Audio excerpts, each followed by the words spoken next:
Turning now to Project PA, following the death of 15-month-old Iris Mummert, who was killed by her mom, and charges against 3 Adams County CYS caseworkers accused of mishandling her case.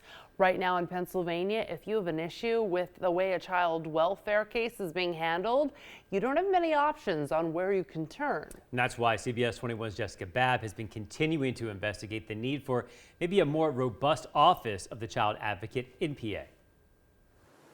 As we've been reporting, the child advocate in the Commonwealth doesn't have the authority to investigate complaints into the child welfare system or help keep it accountable.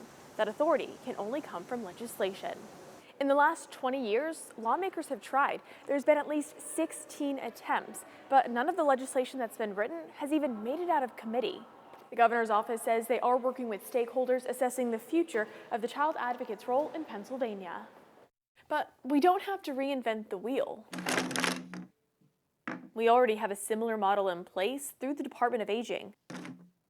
The Long-Term Care Ombudsman helps advocate for older Pennsylvanians and residents in nursing homes. It's a position that has power written in legislation. If a resident consents, the Long-Term Care Ombudsman has access to resident files to look into their complaints.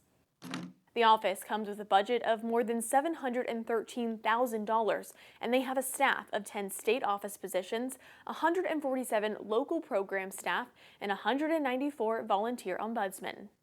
From 2021 to 2022, they received close to 5,000 complaints. Compare that to the Office of Child Advocate. Right now, while they can work with the Department of Human Services, review complaints, and offer recommendations, they don't have the statutory authority to investigate them or enforce policies.